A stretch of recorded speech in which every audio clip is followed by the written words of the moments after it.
DPRD Kabupaten Belitung menggelar rapat dengar pendapat terkait permasalahan status lahan yang digunakan untuk pembangunan jembatan baru yang menghubungkan Desa Dukong dan Desa Juru Seberang Kabupaten Belitung, Provinsi Kepulauan Bangka Belitung, Senin tanggal 3 Maret tahun 2025. Ada dua desa yang lahannya dibebaskan, yaitu Desa Dukong dan Desa Juru Seberang. Nah, luasnya itu untuk Desa Dukong 5.161 meter persegi dan Juru Seberang 3.352 meter persegi. Nah, yang pertama kami pertanyakan itu adalah status lahan ini. Apakah karena lahan yang dibebaskan itu sudah ada pernah dibuatkan jalan aspal. Artinya kalau sudah pernah dibuatkan jalan aspal berarti lahan ini sudah tercatat sebagai aset, ya. Entah itu aset Pemkab Belitung, provinsi, ataupun masuk dalam jalan nasional. Nah, itu yang ingin kami ketahui. Nah, tadi dijawab oleh bagian aset dan juga Pak Bondan dari PUPR bahwa lahan itu masih milik warga, ya. Tapi di sini angkanya kan cukup fantastis, ada 4,1 miliar, ya. Di sini ada 8 orang yang menerima dana penggantian, ya, untuk di Desa Dukong, dan di Desa Juru Seberang ada 5 warga yang menerima penggantian. Untuk di Desa Dukong itu 2,381 miliar dan untuk di Juru Seberang 1,548 miliar.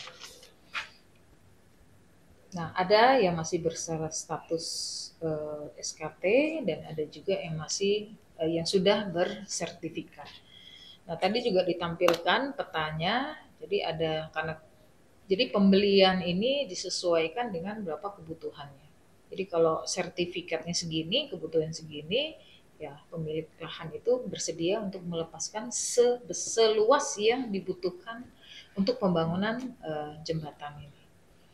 Kami tetap meminta laporan lengkapnya, ya. Tadi memang ditampilkan, tapi kami meminta laporan lengkap peta luas lahan dan berapa yang digantikan, ya, dari kepada warga, ya kan, dan tentunya luas-luas itu kami juga tadi perlu kami tindak lanjuti, ya. Memang ada yang tumpang tindih juga.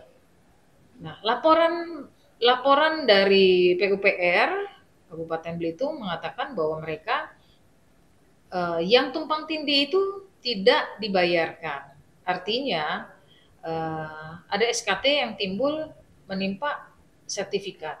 Nah, yang tumpang tindih dengan sertifikat itu yang tidak dibayarkan. Jadi yang dibayarkan itu adalah yang di luar dari area yang tumpang tindih. Tapi ada juga kami dapatkan tadi laporan bahwa ada beberapa lahan di situ yang belum ada status kepemilikan.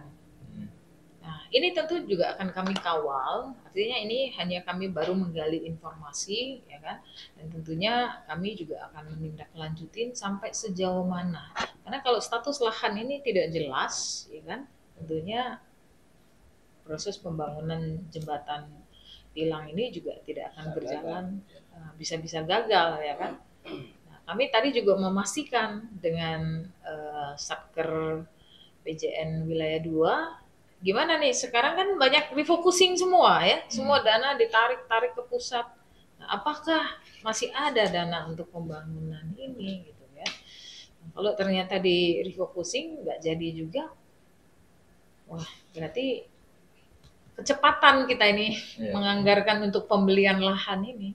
Nah, itu sih, selagi semua dana itu dikeluarkan dari APBD, kami DPRD berhak untuk mengawasi penggunaannya. Ada 2 poin sih yang kami rekomendasikan, tidak banyak karena tampaknya ini proses lahannya juga belum clear and clean, ya. Jadi yang pertama kami merekomendasikan pelaksanaan pembebasan dan pengadaan lahan ini berjalan sesuai dengan aturan dan undang-undang yang berlaku, yaitu Undang-Undang Nomor 2 Tahun 2012 dan Peraturan Pemerintah Nomor 19 Tahun 2021. Nah, rekomendasi yang kedua adalah kami minta status lahan yang dibebaskan ini harus clear and clean sebelum proses pembangunan jembatan.